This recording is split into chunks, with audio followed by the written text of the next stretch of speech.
Unmoved mover, take our minds and think through them, take our hands and work through them, take our hearts and set them on fire. Amen. Please be seated, won't you?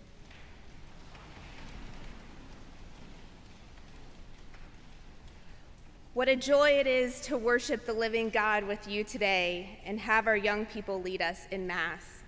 For those of you that do not know me, my name is Clare Stern-Burbano, and I have the privilege of walking alongside the youth, college students, and young adults as their minister here at Grace and Holy Trinity. One of the things I love most about working with young people is getting to hear their stories of joy, of struggle, doubt, and faith, of discovery and excitement. It is beautiful to witness how God continues to show up for us in hope and love in the form of young people. As we heard in today's gospel story, Jesus calls the disciples to live a life that inspires people to walk the way of love. Through his mentorship, Jesus showed the disciples how to care for those that were hurting and cast aside in their communities, but also how to express joy and goodness. And in turn, we continue to learn the teachings of Jesus through the generations.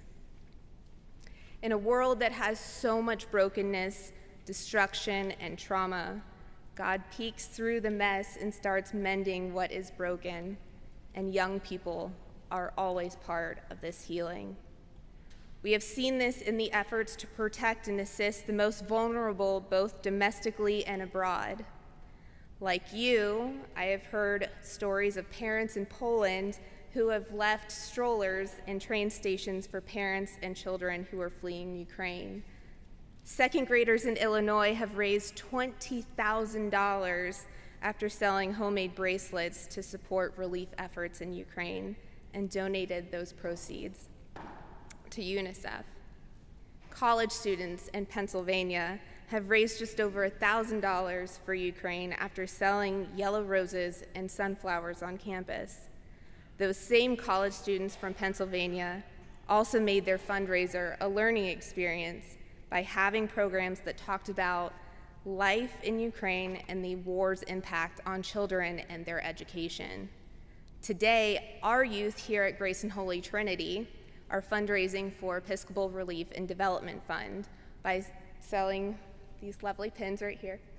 And you can get one during coffee hour in Founders Hall to show your support.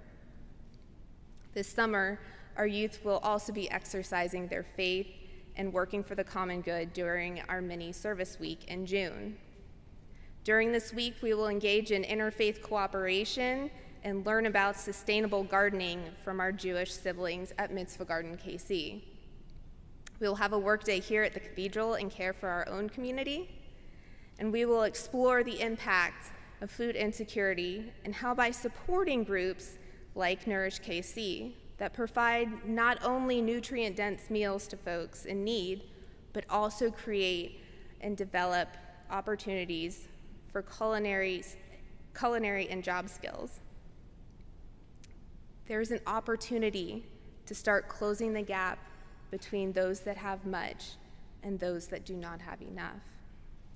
It is young people that remind us of Jesus' command to walk the way of love. It is young people that remind us that we are clothed in joy and meant to share this in communion with God and neighbor, as we heard in the psalm read earlier by Maria.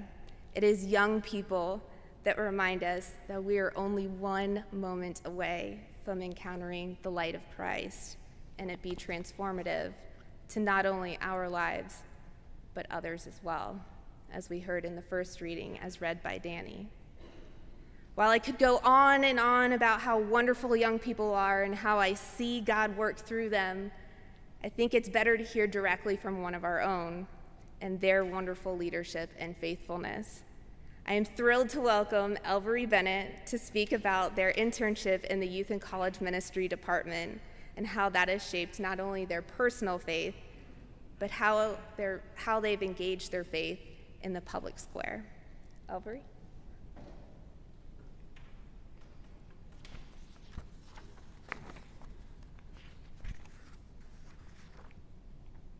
Hi, I'm Elvarea, and as Claire said, I've been working with the youth and college program as an intern this semester, as well as the children's choir all year.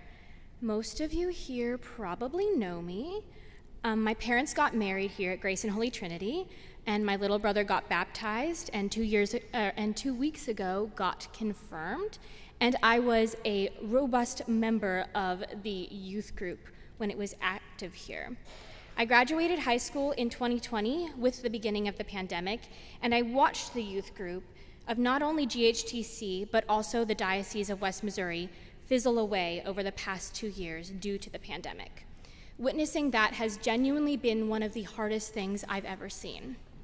But never fear, on the 21st of January, Claire and I sat down in a cozy coffee shop in the Northland to discuss my internship and how to bring things back to life here at GHTC.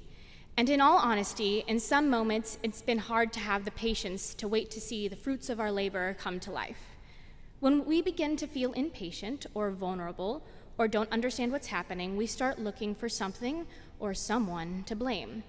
We might lash out to do anything we can do to let us out of those uncomfortable feelings.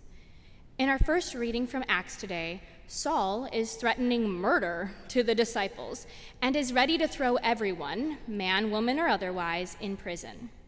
Though helping rebuild the youth program has not made me homicidal, I can empathize with Saul's feelings of frustration. Saul doesn't know what's going on or how to deal with everything, and that's a very human emotion and really valid. Luckily, we have an all-loving Creator who guides us during these times. In the midst of Saul's breakdown, Jesus speaks to him. He says, "Hey, Saul, I'm Jesus, and you threatening others, especially my followers, isn't cool, bro.